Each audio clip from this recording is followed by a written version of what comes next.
Bienvenue à cette nouvelle édition du Bulletin des régions, une émission produite grâce à la collaboration des télévisions communautaires autonomes associées à Cogeco. Bonne émission. Alors, qu'est-ce que ça évoque pour vous, le 5-10-15? C'est un espace absolument magnifique. C'était des belles professions dans ce temps-là? J'ai fait 40 ans, madame. Non. Je vois l'homme comme un arbre parce que l'homme prend racine comme l'arbre. Avez-vous l'impression qu'il y a une relève pour ça? Est-ce qu'il y a des jeunes qui vont pour pas que ça se perde? C'est cette année que ça vaut vraiment la peine de venir au marché public. Ça représente une belle tradition, en fait, qui est un peu un porte-bonheur pour les pêcheurs.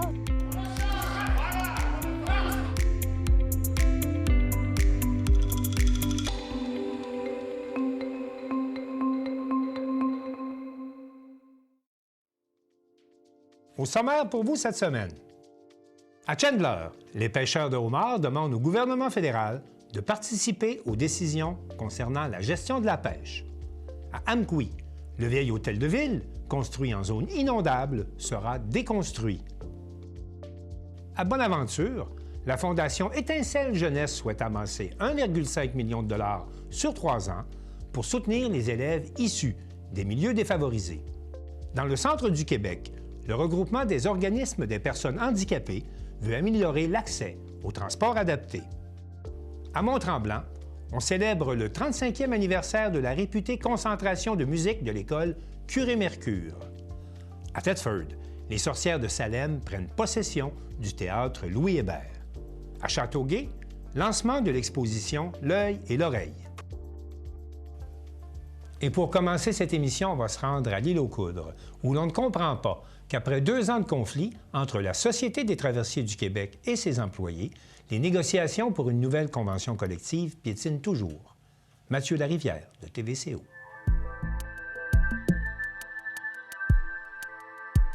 Le conflit de travail qui oppose la Société des traversiers du Québec et ses employés perdure depuis 2 ans déjà.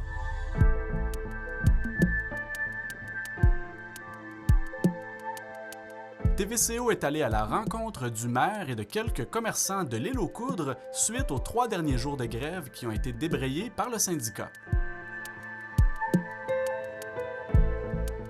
Le maire Christian Dufour explique les raisons qui l'ont poussé à s'exprimer publiquement sur ce conflit au cours de la dernière semaine. On comprend mal là, que pourquoi la société ne négocie pas sérieusement avec le syndicat.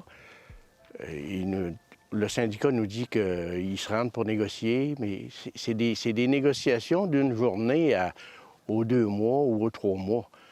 Donc, tu ne peux pas régler un conflit comme ça. Donc, ils ne seraient pas intéressés à eux, de leur côté, faire débloquer les choses? Ça regarde ça, là. M. Dufour indique que les communications entre son administration et la Société d'État ne sont pas au beau fixe. Les relations sont... Je ne peux pas dire qu'elles sont bonnes. J'ai parlé à Mme Greta. Maintenant, je dois communiquer avec le directeur de la Traverse pour faire des demandes. Lui, il parle à Mme Greta, puis la réponse me revient par le directeur. Donc, vous n'avez plus un accès direct à Mme Greta. Le lien est plus là. C'est un peu spécial hein, que le maire ne puisse pas parler à la présidente directrice générale de la société. C'est un petit peu... Je suis déçu, là, un peu de ça.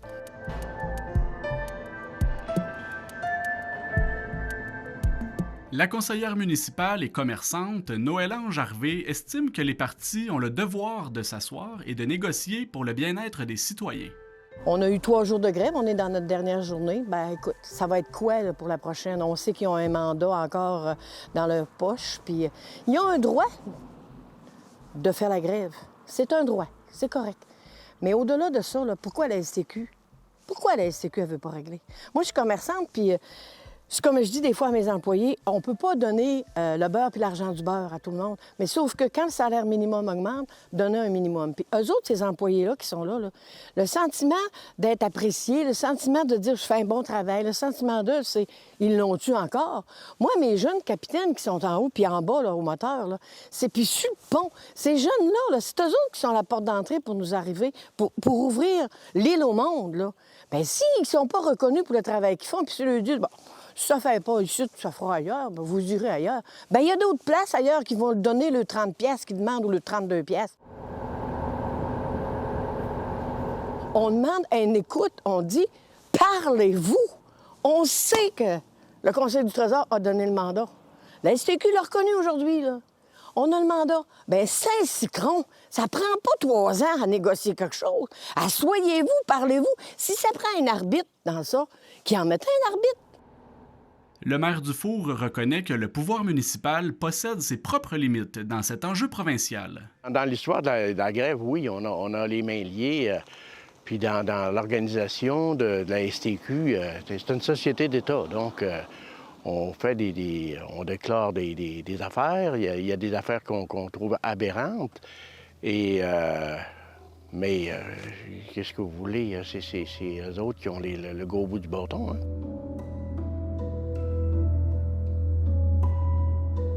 La population, là, on a plein d'oreilles puis plein de bottes, là. On commence à être tanné, c'est comme je vous ai dit tantôt, là. On a notre été qui s'en vient avec la préparation de tous les commerces qui se préparent pour accueillir nos gens puis se préparent pour la saison estivale. Puis c'est toujours comme je vous dis, c'est toujours cette sensation-là qu'on a il va y avoir une grève, il va y avoir... Incertitude qui est tannante puis qui n'est pas plaisante. Puis que ce soit pour nos commerces ou pour notre population, on va dire, le bateau, il va-tu marcher? Ça? Moi j'ai jamais vu ça. J'ai travaillé 22 ans à la société, puis j'ai jamais senti cette incertitude-là là, aussi grande que présentement.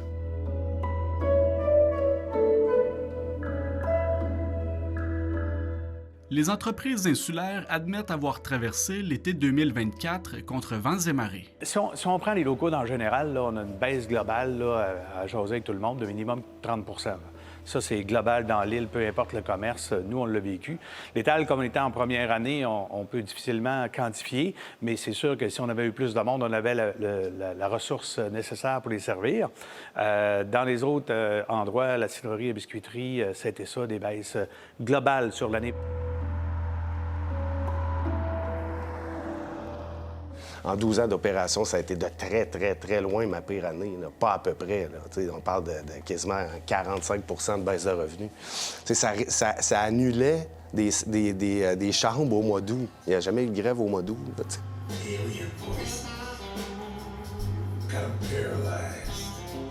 C'est sûr que l'année passée, ça a fait mal quand même. Il y a eu un problème, je pense, beaucoup de communication. Les gens pensaient qu'il n'y avait plus de traversiers durant tout l'été, ce qui était absolument faux. Il y a eu quelques jours de grève. Ça ne veut pas dire que ces quelques jours de grève-là n'ont pas fait mal, mais la réalité, c'est qu'à un moment donné, au niveau médiatique, le message, les gens ils recevaient le message comme quoi qu'il n'y avait plus de bateaux, qu'il y avait 5 bateaux par jour, puis c'est pas vrai. Il y a eu des bateaux, 95 % de l'été. Puis ça a fait, en toute franchise, plus mal que la grève en elle-même. T'sais.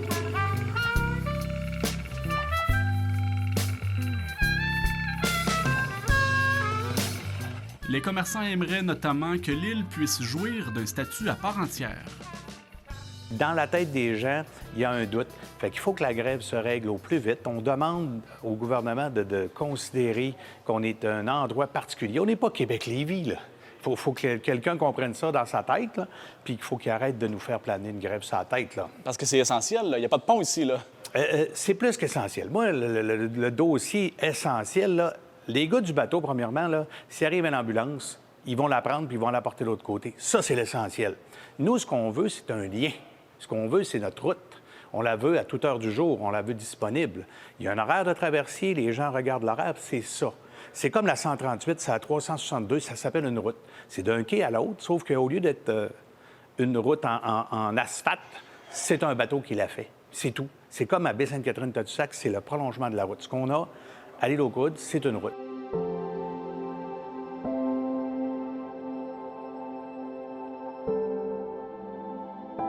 L'île aux Coudes, là, c'est un joyau dans Charlevoix.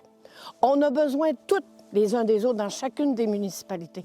On a nos couleurs, on a nos spécificités. On est unique dans ce qu'on est.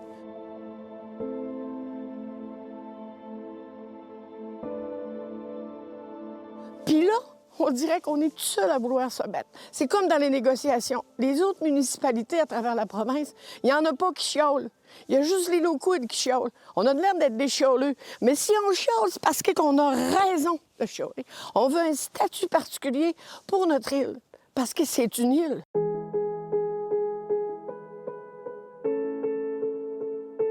Éric Desgagnés estime toutefois que l'espoir n'est pas en vain. Bien, on est toujours en mode espérance. C'est un petit peu ça, la force de l'île aux coudes. On espère toujours que ça va finir par se régler. Là, il y a quand même des démarches qui sont entreprises par la municipalité, les comités de citoyens, pour mettre un peu plus de pression.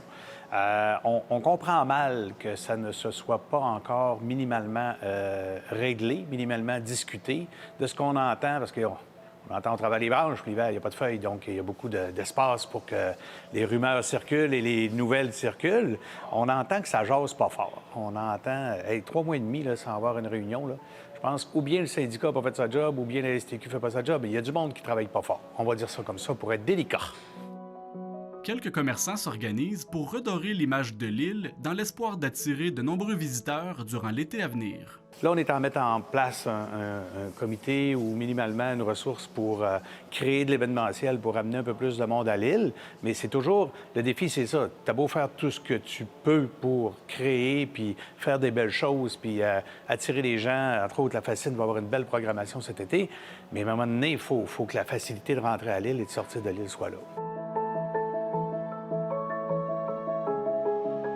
Là, c'est ça, à un moment donné qu'on travaille, c'est de dire aux gens, justement, que c'est fou cet été, là, il se passe des affaires à l'île. Il y a le comité des loisirs qui organise des trucs à la Facine, avec des programmations fous à toutes les fins de semaine. Les jeunes sont impliqués. Il y a 1 million d'affaires qui se passent à l'île, là. Je pense que ce qui va être important, c'est que, justement, les médias véhiculent le message que, écoutez, l'île n'est pas fermée, là, loin de là, au contraire, tu sais. Une dernière journée de négociation a notamment été organisée suite aux 3 derniers jours de grève. Les 2 parties impliquées ne souhaitent pas commenter le conflit dans l'espoir de trouver une voie de passage d'ici le début de l'été 2025.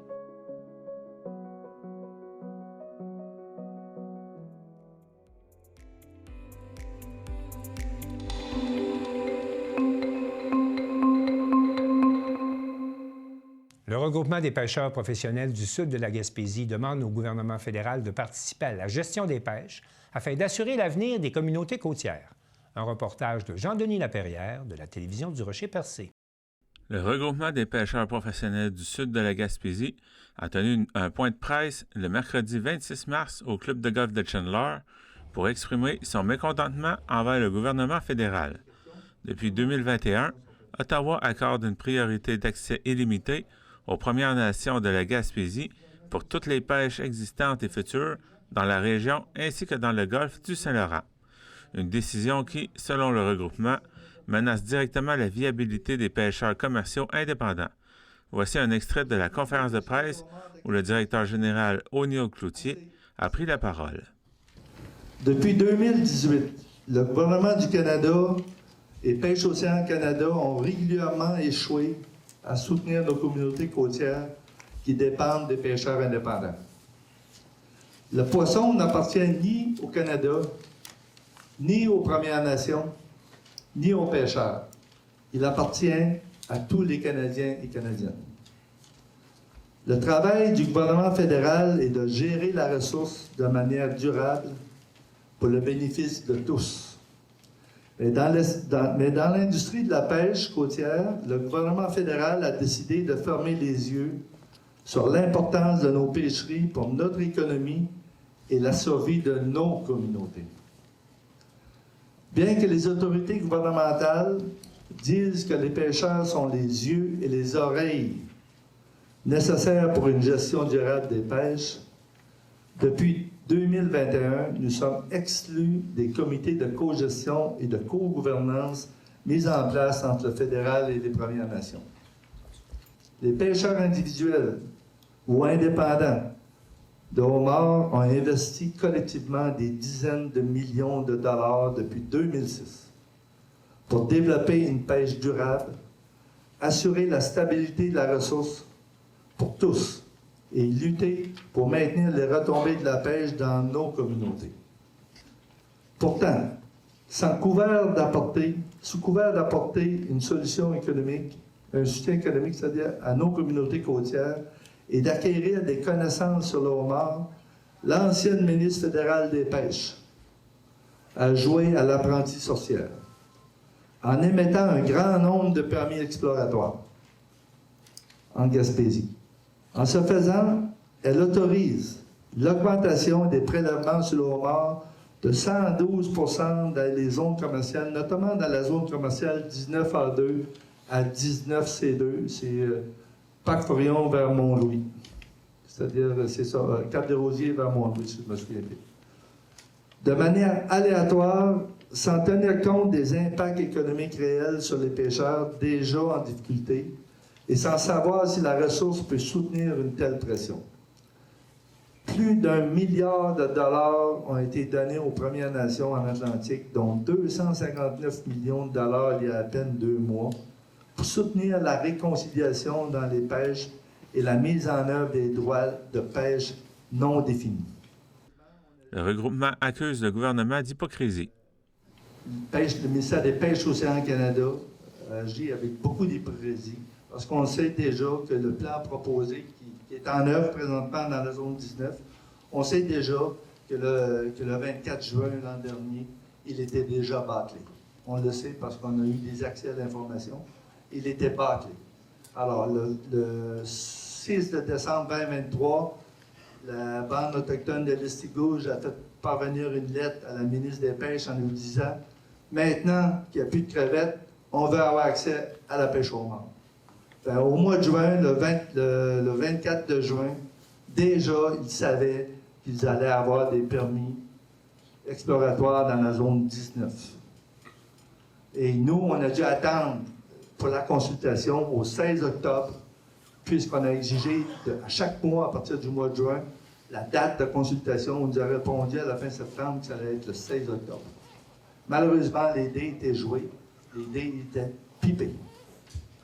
Le regroupement souhaite que l'attribution de nouveaux permis se fasse sans nuire aux pêcheurs déjà établis. Lors des ateliers annuels qu'on a, cette question-là a été posée, elle est faite par les gens du côté nord de la Gaspésie, à l'effet qu'on retrouvait de plus en plus de homards à l'extrême ouest de la zone non exploitée. Alors nous-mêmes, comme organisme, il y a 5 ans passés, on a proposé au ministère, évidemment, puisqu'on ne peut pas, évidemment, empêcher une région en développement d'avoir accès à une ressource qui arrive chez elle, on ne peut pas les empêcher de le faire. On a proposé au ministère, évidemment, d'émettre un certain nombre de permis selon, évidemment, le protocole scientifique utilisé à l'époque, qui est évidemment d'émettre en premier, pour un certain nombre d'années, des permis de pêche expérimentaux pour voir si c'est de la ressource, pour aller chercher des relevés de ressources, pour voir s'il y a vraiment d'abondance. Et après ça, voir à transférer ces permis-là en pêche exploratoire, bien entendu. Et finalement, pour la dernière étape, après 10 ans, parce que c'est comme ça que ça se fait, après 10 ans, émettre ces permis-là, si la ressource se maintient, émettre ces permis-là de façon permanente. Hein, des vrais permis de pêche. Ils l'ont fait. Dans cette zone-là, la nouvelle zone exploratoire qu'on parle, ça a été fait il y a 5 ans passés.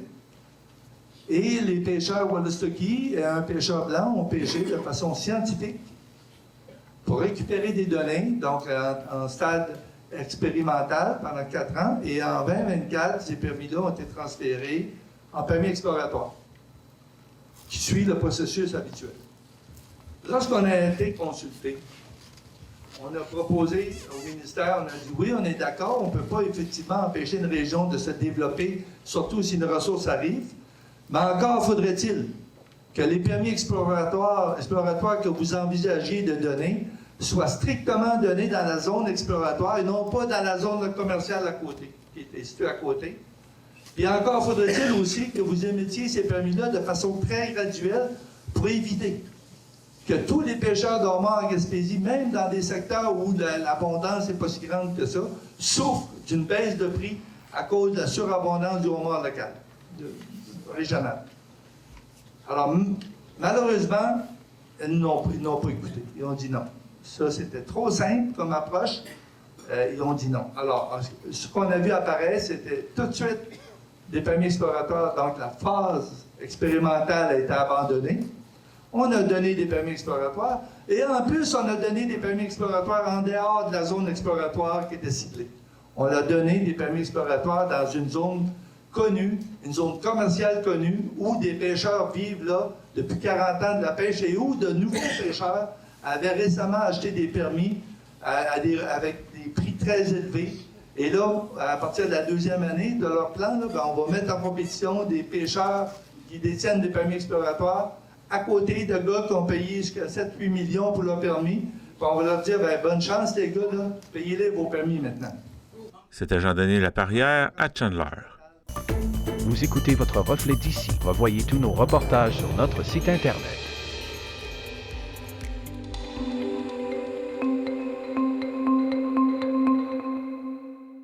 La ville d'Amqui prendra possession dans les prochaines semaines d'un tout nouvel hôtel de ville et l'ancien bâtiment qui abritait les services municipaux depuis les années 60 sera déconstruit. Un reportage de l'équipe de la télévision communautaire de la Matapédia. Plus tôt cette semaine, notre collègue Carl Blanchette était du côté de la ville d'Amqui pour connaître l'avenir de l'hôtel de ville actuel. Donc, bonjour Sylvie, mairesse d'Amqui. Donc, on a présenté ce soir le plan pour l'avenir de l'hôtel de ville. Vous avez décidé d'aller vers la déconstruction. Pour quelle raison? Bien, c'est que la raison, c'est d'abord, on a analysé beaucoup de réflexions, beaucoup de discussions. À un moment donné, on nous a mis sur la table 4 options. OK? Fait qu'on a analysé les 4 options et en bout de ligne, c'est qu'il n'en restait pas 3, il n'en restait pas 2, il en restait juste une à cause des coûts, à cause de... Ici, on est dans une zone inondable. On ne peut pas avoir de subventions pour reconstruire dans la zone inondable et tout. Fait que c'est surtout à cause des coûts qu'il n'y avait pas 2, 3 options qui pouvaient être retenues puis faire une consultation. La seule option, c'était la déconstruction. Puis, est-ce que vous vous attendiez à ce qu'il y ait vraiment une résistance de la part des gens de la ville d'Amqui? Parce que c'est quand même...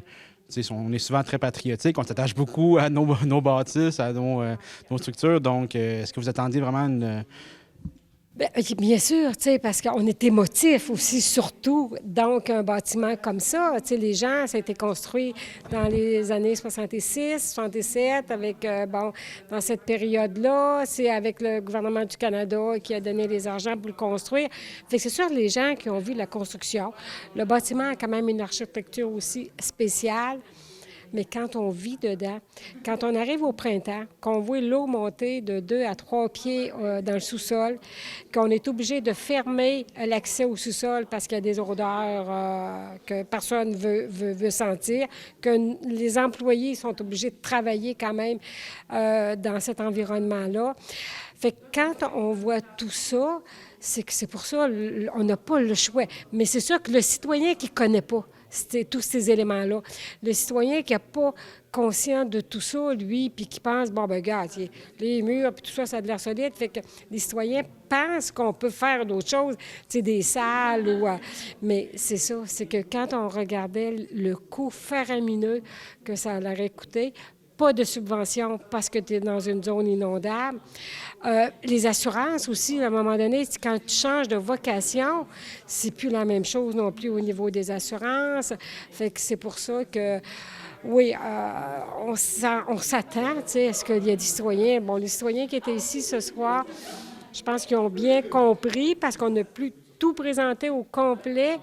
Bon, les citoyens qui sont chez eux, qui n'ont pas participé à cette présentation-là, peut-être qu'ils ne comprendront pas non plus, mais on espère que ceux et celles qui étaient là vont pouvoir expliquer avec nous.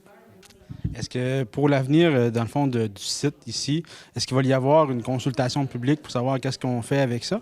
Absolument, par exemple, parce que là on va faire la déconstruction, on va quand même conserver ce qui est conservable, justement. C'est pour ça qu'on ne parle pas de démolition, on parle de déconstruction.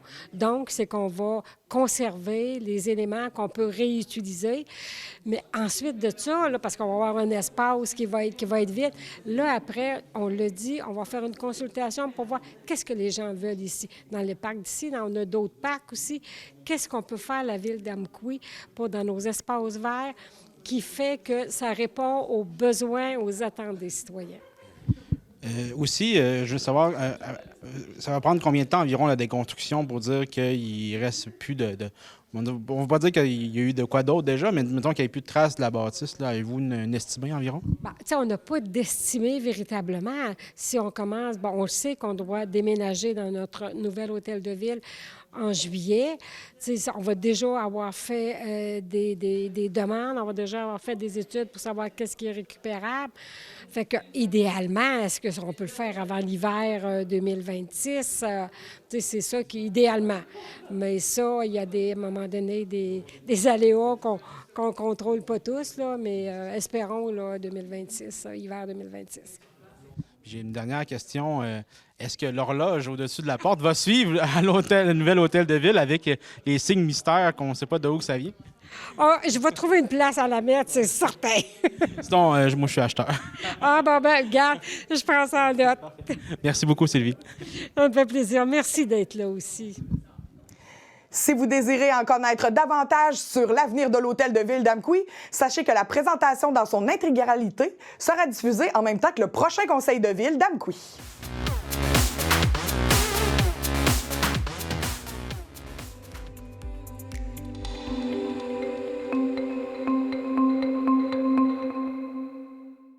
Avec 18 écoles sur 28 situées dans des milieux défavorisés, le Centre de services scolaires René Lévesque vient de créer la Fondation Étincelle Jeunesse pour venir en aide aux élèves qui ont des besoins particuliers. Valérie Pinault de Télévague. Le Centre de services scolaires René Lévesque vient d'annoncer la création d'une Fondation Étincelle Jeunesse. C'est quoi le but de cette initiative? Bien, en fait, c'est vraiment de soutenir nos élèves qui sont plus vulnérables dans nos établissements. Donc, ce qu'il faut savoir, c'est qu'on a fait une analyse quand même des besoins sur notre territoire parce qu'on a quand même 18 écoles sur 28 qui sont situées dans un milieu qui est considéré comme étant défavorisé, hautement défavorisé, en fait. Donc, quand on regarde ça, ce que ça veut dire, c'est que 56% de nos élèves qui fréquentent un établissement qui est avec un indice de défavorisation comparativement à 30%.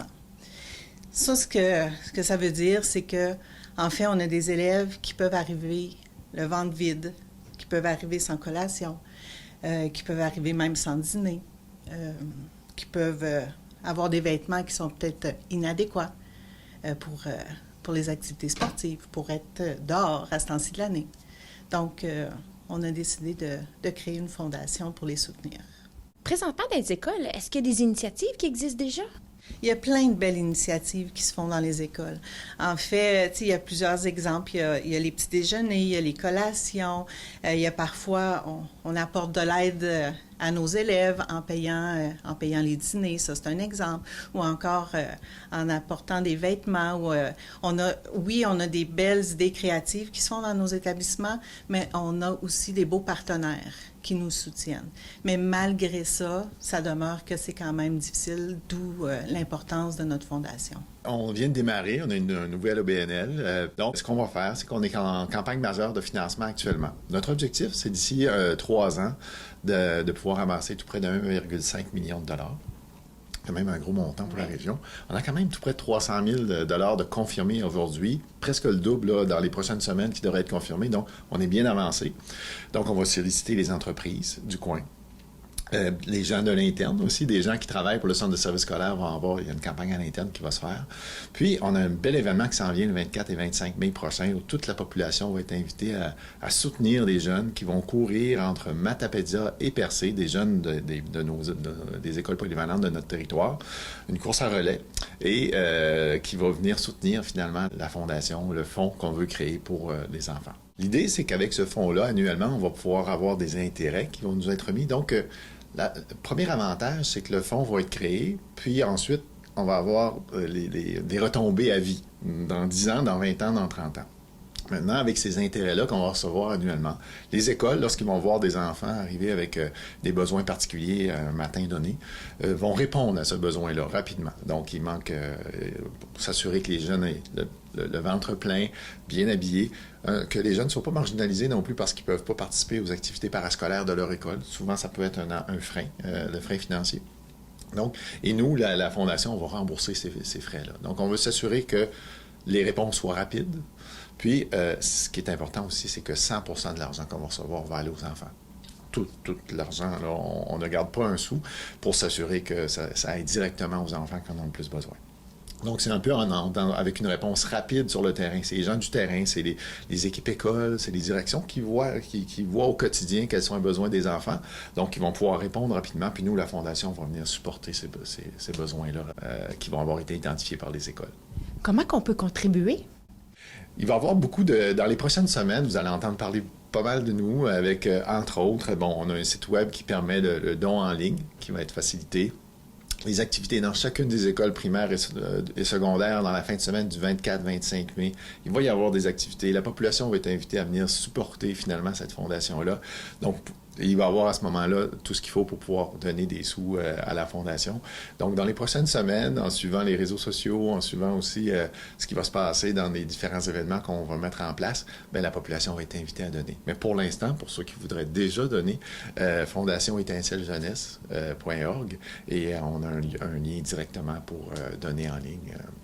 Avec tous les avantages qu'un organisme de bienfaisance peut donner aussi, c'est-à-dire que lorsqu'on donne de l'argent pour un organisme de bienfaisance, on a oui, c'est ça, des avantages fiscaux, des reçus pour l'impôt qui font en sorte que lorsqu'on donne un montant, mais c'est pas tout, on reçoit aussi.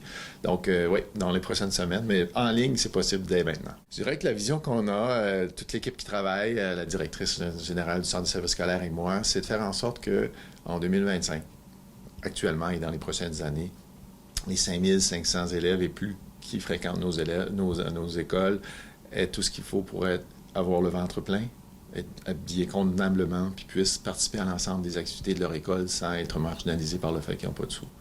Et ça, c'est un objectif qu'on veut atteindre.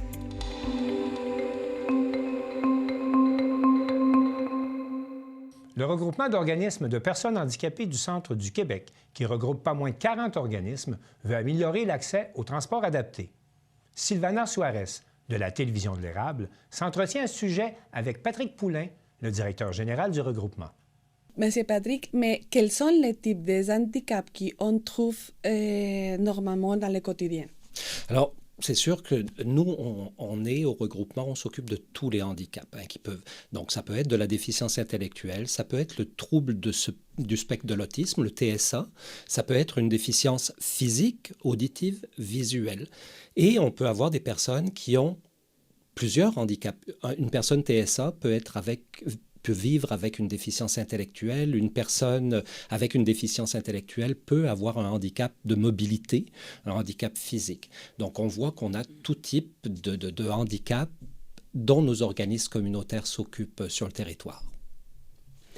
Et si on parle de défis, Monsieur Patrick, quels sont les défis qui ont maintenant les organismes pour aider justement à ces communautés? Le Québec a fait des grands progrès depuis la loi sur l'exercice des droits des personnes handicapées dans les années 70, fin des années 70. Le Québec a fait de grands progrès pour rendre la vie normale, accessible à toute personne, peu importe leurs conditions et leur situation. Ça, c'est la chose qu'il faut souligner pour le Québec. Malheureusement, depuis quelques années, on voit des défis apparaître et des dangers apparaître sur l'inclusion des personnes handicapées. Multifacteurs, que ce soit des orientations gouvernementales, que ce soit des coupures budgétaires, on a ces risques qui arrivent. Par exemple, l'accès aux services de santé et de services sociaux. On sait qu'actuellement, dans nos régions plus rurales, comme l'Érable, comme Bécancour, comme Nicolet-Yamaska, les services de santé et de services sociaux sont éloignés. Donc, il faut se déplacer pour aller chercher. Déjà, pour une personne qui a aucune contrainte, c'est pas facile de se déplacer en interrégion. Donc, imaginez pour une personne qui a un handicap. C'est également des problématiques de logement qu'on va retrouver.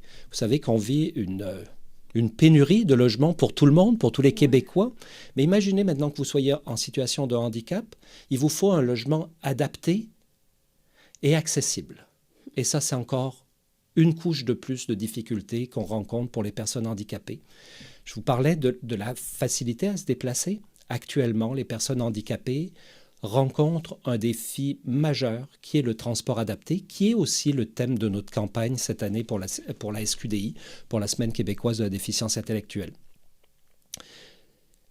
Le transport adapté, c'est un moyen pour les personnes handicapées de se déplacer vers des services, d'aller faire leur épicerie, d'aller travailler, d'aller à l'école, d'aller voir un conjoint, une conjointe, un amoureux, une amoureuse. Actuellement, le transport adapté ne couvre que quelques plages, et encore quand on accepte de vous transporter. C'est un défi énorme qu'on a au Québec, pas seulement dans l'érable, pas seulement dans le centre du Québec, mais au Québec au complet, le transport adapté qui permet justement aux personnes handicapées d'être inclus dans notre société, d'avoir une vie à part entière, une vie normale.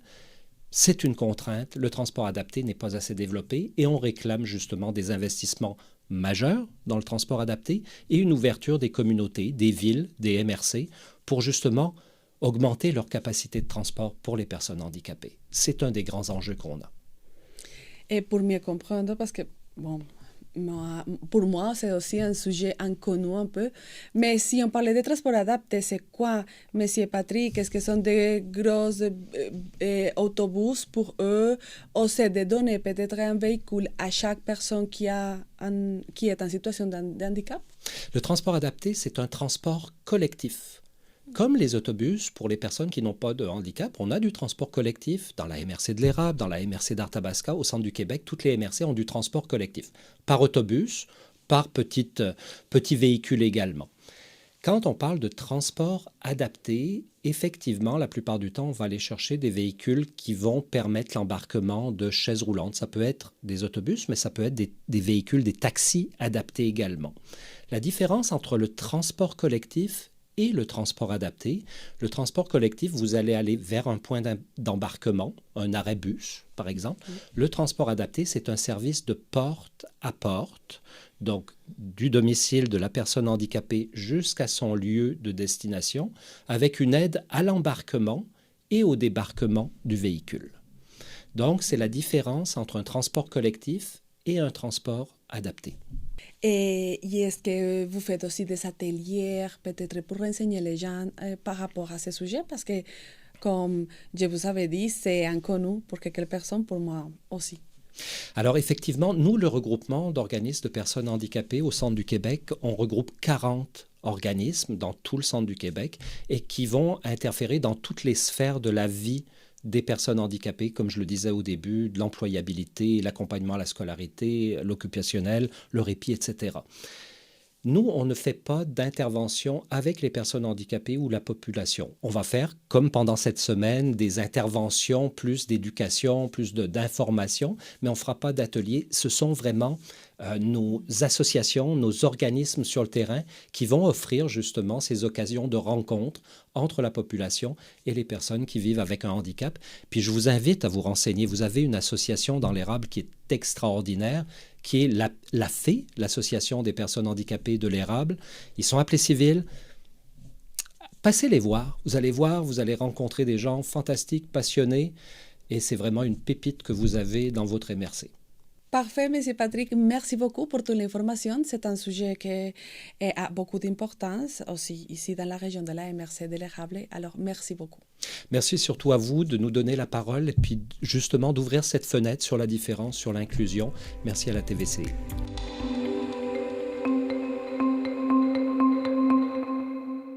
Depuis 35 ans, à l'école Curie-Mercure, à Mont-Tremblant, on cultive la musique. Et Dean Brisson, de la télévision communautaire des Laurentides, était au spectacle soulignant cet anniversaire. Bonjour, mon nom est Dean Brisson et je vous souhaite la bienvenue au 35e anniversaire de la concentration musique dans le cadre du programme Arts-études de l'école Curie-Mercure à Mont-Tremblant. Comment ça va? Grande surprise de vous voir. Bienvenue au 35e anniversaire de la concentration musique de l'École Curie-Mercure qui est sur votre territoire. Ben oui, écoute, le 35e de la concentration à Curie-Mercure, c'est formidable. Tellement heureuse d'être ici. Merci, Dean. Puis, tu sais, on le sait comment l'art, les arts, c'est important dans nos vies. Mais là, on va le réaliser encore plus parce que les gens se sont déplacés. C'est incroyable le nombre de personnes qu'il y a ici parce que c'est des souvenirs qui sont gravés dans nos cœurs à tout jamais. Hein? Puis on le sait comment c'est bénéfique pour nos jeunes. Hein? C'est de la discipline. Puis après ça, on transpose ça dans nos vies. Toi-même, Dean, tu es un musicien. Hein? Oui, le piano depuis que j'ai l'âge de 7 ans, oui. Comment vous savez ça, vous? Oui. T'avais-tu fait de concentration musique ici à Curie-Mercure? Non, j'ai pas fait ça ici. Moi, j'ai fait ça en cours privé pendant 10 ans, là, ouais, avec les sœurs au début. Puis, mais oui, la musique a changé ma vie. Là. Rendu au secondaire, j'ai trouvé ça encore plus intéressant parce que là, tu développes ta personnalité musicale aussi, tu choisis tes pièces. Puis c'est super bon pour le cerveau. Et voilà. Fait que, tu sais, dans le fond, c'est des motivateurs, que ce soit le sport, que ce soit la musique. Mais aujourd'hui, je tiens à remercier les parents qui sont derrière ça, les professeurs, les bénévoles, qui tiennent souvent ça, comme on dit, à bout de bras. Et, avec mon programme de soutien à l'action bénévole, je leur ai donné 2000 $ pour les encourager. Ma collègue Duranceau aussi, juste à côté, a donné aussi avec son programme de soutien à l'action bénévole. Fait que merci, puis continuons à encourager nos jeunes parce que c'est notre avenir, puis c'est grâce à la musique qu'on a des si belles sociétés aussi, là. Parce que sans musique, hein, ça serait triste en Moses. Merci beaucoup, Mme Janotte. Bon spectacle. Merci. On se revoit bientôt. À bientôt. Au plaisir de vous voir bientôt. À bientôt. Au revoir. Bon spectacle. Merci. À tantôt. Je suis en compagnie de Marisol Lacroix, la directrice générale de l'École Curie-Mercure à Mont-Tremblant. Madame Lacroix, comment ça va? Ça va bien, merci. Grosse journée aujourd'hui, événement spécial. Oui, un événement très spécial, une belle journée remplie. Vous allez avoir plein de surprises, un concert qui va nous permettre de faire une boucle dans les 35 premières années de la concentration musique, qui est maintenant un art-étude. Alors, officiellement, alors vous allez voir nos élèves de secondaire 1 à 5 qui vont pour une des rares fois être ensemble en collaboration, tous en même temps, pour produire des pièces spécialement pour aujourd'hui. Pour l'événement d'aujourd'hui, 35e anniversaire, là, j'ai vu des petits extraits, c'est magnifique. Il y a la chorale, il y a tous les corps sont là, si on veut. Vous allez voir, c'est absolument éblouissant. Je ne vais pas vous dévoiler les petits punchs non plus, parce que pendant le spectacle, on va vous expliquer qu'il y a certaines pièces qui ont été particulièrement préparées pour le 30e, qui n'a pas pu avoir lieu à cause de la pandémie. Oh. Et donc, on est heureux d'utiliser aujourd'hui, donc, pour le 35e de la concentration musique. C'est quoi aujourd'hui, art, études? Qu'est-ce que ça représente pour un jeune aujourd'hui d'être dans ce département-là, si on peut dire? Donc, l'élève est dans ce qu'on appelait anciennement une concentration. Maintenant, on appelle ça un art-étude.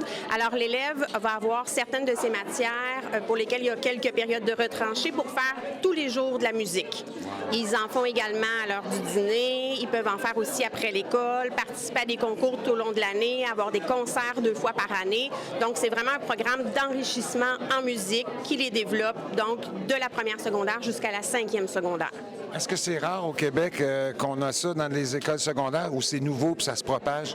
Il y en a quelques-unes, des concentrations musique, mais la réputation de la concentration musique de Curie-Mercure n'est plus à faire. Alors, dans les différents concours, les juges savent que quand les élèves de Curie-Mercure arrivent, ils sont prêts. Le niveau est assez élevé, puis on maintient cette rigueur-là au fil des années. Et les élèves de Curie-Mercure performent bien lors des événements spéciaux. Est-ce qu'ils sont allés loin? Ils sont allés jusqu'à où à faire des concours de musique? Bien, alors, il y a toujours, évidemment, Victoriaville et Sherbrooke qui sont 2 événements majeurs dans le monde de la musique à chaque année. Et à chaque année, ils reviennent avec des médailles, des mentions spéciales.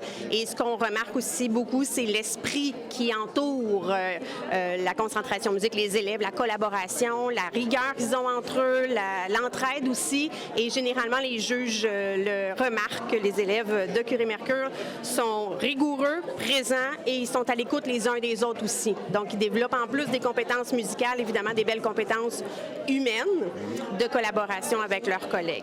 Vous semblez aimer la musique, vous aussi. Est-ce que vous jouez un instrument? Malheureusement, je suis une excellente spectatrice, mais je n'ai pas de talent musical. Mais je suis là pour les applaudir et les encourager. Qu'est-ce qu'on peut souhaiter à Curie-Mercure pour la suite des événements dans la concentration musique? Bien, je nous souhaite encore des parents impliqués parce qu'il faut savoir que la concentration musique peut vivre grâce au comité parents musique. L'événement d'aujourd'hui est organisé en collaboration avec l'école, mais par les parents de parents musique. Et sans la collaboration de ces parents-là, la concentration ne serait pas la même. Donc, on nous souhaite des parents impliqués, des élèves curieux, des enseignants émerveillés aussi. C'est ce qu'on souhaite pour les prochaines années. C'est très bon pour le cerveau, la musique, hein, on dit? Oui, donc ça donne à l'élève aussi une certaine rigueur, un certain rythme d'apprentissage, sans faire de jeu de mots. Mais évidemment, ça a une influence sur la réussite de nos élèves, bien sûr. Bien, bon 35e, puis je vous souhaite un autre 35 ans rempli de succès. Merci à vous, Mme Lacroix. Merci, bon spectacle. Merci beaucoup. À tantôt. Je me retrouve avec Jean-Michel Benoît-Lemire, professeur de musique à l'école Curie-Mercure. Gros événement majeur ce soir. Oui, un gros événement. Ça fait depuis facilement septembre que les élèves qu'on travaille ça, mais il y avait un comité autour de ça, que c'est depuis l'an passé déjà qu'on organise l'événement. Donc, oui, on arrive enfin à la partie le fun de la chose, là. Combien d'heures de pratique ils ont fait pour arriver à ce momentum? Je vous dirais, on est facilement de la pratique intense. On est depuis, dès qu'on a fini les concerts en décembre, on a embarqué là-dessus. On a commencé un peu avant que le chœur aussi, parce qu'ils ont seulement une période aux 2 semaines, le chœur. Donc, c'est arrivé très, très rapidement. Mais en tout cas, on a eu le test de son tantôt. C'était très, très concluant. On est bien contents. Oui, j'ai vu le test de son. J'ai entendu aussi, mais c'est magnifique. C'est magnifique. Vous êtes tous ensemble. Il y a une magie qui se passe. Tous les instruments ensemble. C'est rare qu'on voit du secondaire 1 au secondaire 5, on m'a dit. Oui, bien, avant, on l'avait fait. On l'avait fait au 25e. On l'avait poursuivi quelques années, mais c'était beaucoup de troubles, trouver la salle, tout ça, c'était pas facile. Là, avec une rallonge de scène, on réussit à faire quelque chose de quand même le fun. Donc, c'est sûr que c'est un super beau projet. Puis c'est rare que les élèves peuvent jouer avec tous les niveaux sur scène en même temps. Fait que, qu'ils sont tous à la même place, qu'on enchaîne les ensembles, ça, oui, mais seulement tous les 113 élèves tous ensemble, ça arrive pas très souvent. Un jeune qui nous voit à la télévision présentement, qu'est-ce qu'on pourrait lui dire pour lui dire viens en art-études, viens avec nous apprendre un instrument? Oui, bien, je pense que la première chose, c'est de venir écouter un ensemble. On aura beau dire, oui, c'est le fun de jouer d'un instrument, mais quand tu es dans la salle puis tu entends le son vient te frapper, vient te chercher, bien là, moi, je pense que c'est assez pour convaincre n'importe qui pour venir faire l'orchestre avant. Puis après ça, bien, en décembre de chaque année, pour les 6e années, on invite pour des petites entrevues. Puis s'il y a des gens qui sont dans d'autres secondaires, ils peuvent aussi venir nous voir. Tu sais, des fois, ça se peut qu'il y ait de la place. C'est pas tout le temps, mais si on a de la place en cours d'année, il y a tout le temps quelque chose qu'on peut faire, c'est sûr. Vous, votre instrument principal, parce que vous êtes un amoureux de la musique, là. Oui, bien, moi, je suis percussionniste. J'ai aussi étudié, je suis chef de chœur aussi. Donc, fait que c'est mes deux dadas, la percussion et les chœurs, là, j'aime beaucoup ça. Votre moment préféré du spectacle d'aujourd'hui, ce serait quoi, là? Si vous aviez un numéro à choisir, ce serait lequel? On a un medley Cirque du Soleil qui avait été fait pour nous. Un parent à l'époque, avant la COVID, connaissait René Dupéré, compositeur de beaucoup de la musique du Cirque du Soleil, et il nous avait mis en contact, puis il nous avait dit, bien, choisissez des pièces. Puis je vais donner ça à un arrangeur, il va vous faire un arrangement. Fait que ça, c'est le clou du spectacle. C'est la dernière pièce. C'est très impressionnant. Pour les 35 prochaines années, qu'est-ce que vous souhaitez à la concentration musique en art, études? Bien, des élèves. Tu sais, on n'a pas de... C'est pas un programme élitiste. C'est un programme de motivation scolaire. Fait que, tu sais, nous autres, on veut changer la vie des élèves. Moi, je suis issu d'un programme semblable, plus en parascolaire. Puis moi, ça a changé ma vie.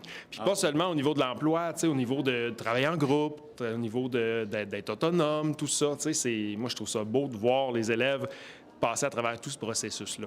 T'sais, on les voit partir au cégep, puis on peut les regarder et faire « OK, on le sait qu'ils vont être corrects. Ils partent ils vont être des bons citoyens sans problème. » Vous, ça fait combien de temps, précisément, là, que vous êtes dans le domaine de la musique, que vous enseignez la musique? Que j'enseigne la musique, j'ai commencé en 2005 à Vaudreuil-Dorion, à l'école secondaire Cité des Jeunes. Puis en 2013, je suis arrivé ici. En janvier, là, j'ai été catapulté un petit peu, puis depuis ce temps-là, ben, j'étais un amoureux des Laurentides, très sincèrement. Ouais, oui. Félicitations à vous. Je vous souhaite un bon 35e. Et un mot de Cambronne là, pour tout le monde là, qui nous écoute, là, ça serait quoi? Merde, tout simplement. Tout simplement. Exactement, merde.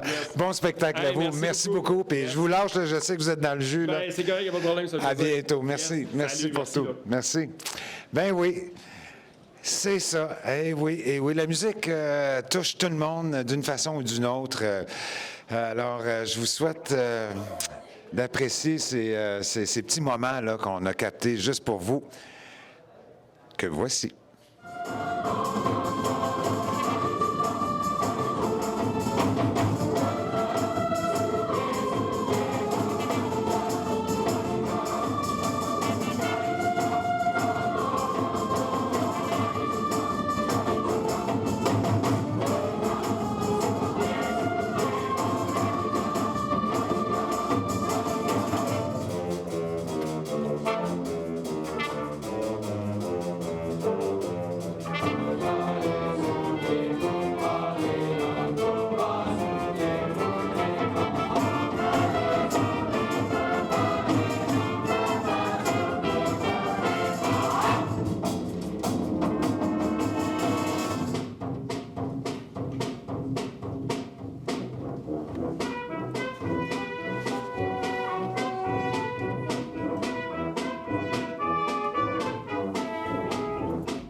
Le théâtre Louis Hébert à Thetford présente la pièce Les Sorcières de Salem, un classique écrit par Arthur Miller. Guy Jacques, de la télévision des Appalaches, a rencontré le metteur en scène de cette pièce, Louis-Étienne Nadeau. Alors, nous sommes ce soir au studio Paul Hébert, où nous avons pu assister à l'avant-première de la pièce Les Sorcières de Salem. Nous sommes présentement avec M. Louis-Étienne Nadeau, metteur en scène et interprète. Bonjour, M. Nadeau. Bonjour, bonsoir. Pouvez-vous nous, pour le bénéfice de nos spectateurs, nous décrire finalement un peu l'histoire de la pièce qui est Les Sorcières de Salem?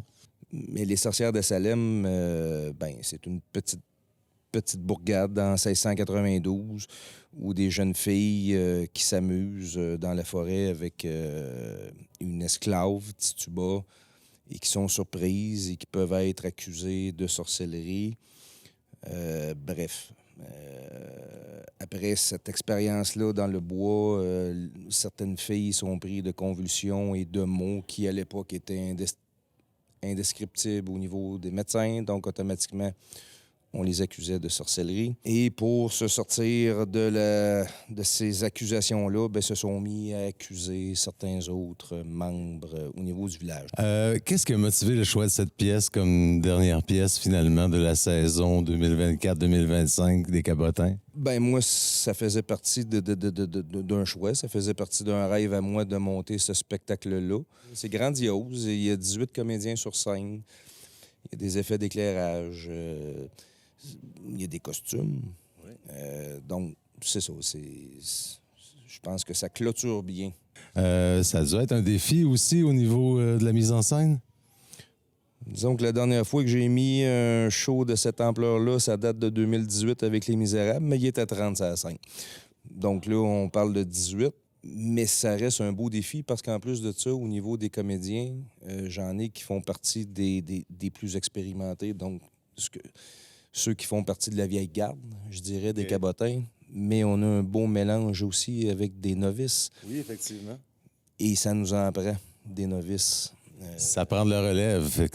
Si on veut se rendre à 60 et peut-être 100, je pense que ça prend une relève, oui. Puis il y a une belle relève dans le spectacle présentement. Parfait. Je vous remercie beaucoup. On va inviter à toute la population, finalement, à venir voir l'événement. Combien, Tituba? 4. Elles étaient 4. Qui? Donne-moi tes noms! Ah! Souvent, le diable m'a demandé de tuer le révérend Paris! Tuer? Moi? Oui. Lui me dire que le révérend Paris doit mourir. Lui me dire que le révérend Paris est quelqu'un de méchant, mauvais, pas gentil. Il m'a ordonné de sortir du lit, de trancher la gorge du révérend Paris!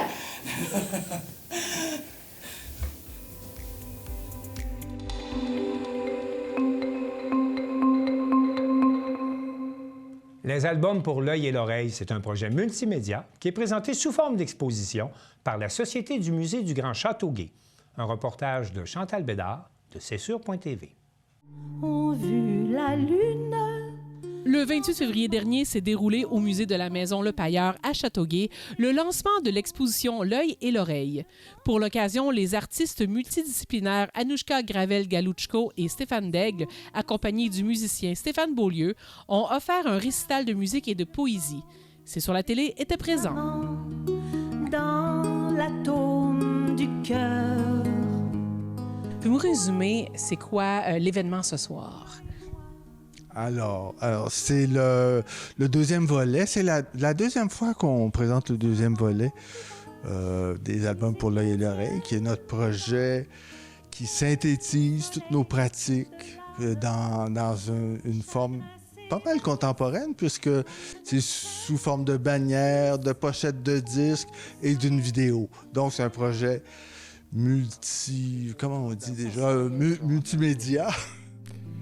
Habité de tant de fougue et de rêves, ton élan t'a porté sans trêve.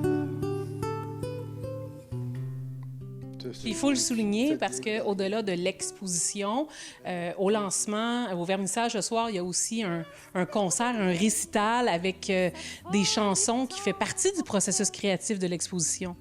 Oui, c'est-à-dire que ce qu'on présente, c'est un ensemble de poèmes dont certains font partie de cette exposition, d'autres ont fait partie du premier volet, et encore certaines pièces sont pas dans ces deux premiers volets. Puis on pense pouvoir faire le troisième volet dans l'année qui vient, puis on rêve déjà d'un quatrième volet. Alors vous imaginez, c'est un projet qui nous captive complètement. Dans plusieurs de mes chansons, j'explore tout le thème des racines familiales du côté paternel russe, où il y a eu les guerres, il y a eu un passé très, très difficile que finalement que j'ai réussi à magnifier par des œuvres d'art et à me libérer aussi d'empreintes souvent qu'on absorbe inconsciemment. Suffisamment ont vu la lune, n'en demandons pas plus. Écoutons. Comment on travaille avec deux artistes dans un univers aussi éclaté? Comment qu'on allie la création musicale autour de ça? Je dirais que c'est quand même assez facile parce que j'ai juste à écouter, puis moi, la musique me vient en tête. C'est sûr qu'il y a un aspect que c'est des adaptations, puis l'autre aspect, c'est une composition. Puis moi, c'est assez fluide avec Stéphane et Anouchka de faire ça. Puis j'espère que ce soir, ceux qui viennent voir le récital vont en avoir plein les oreilles.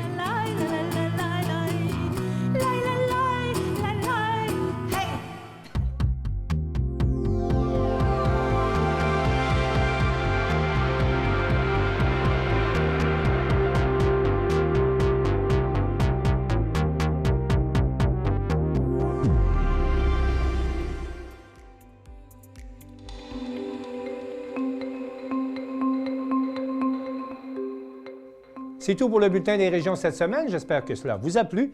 Je remercie toutes les stations de télévision participantes et je vous dis à bientôt.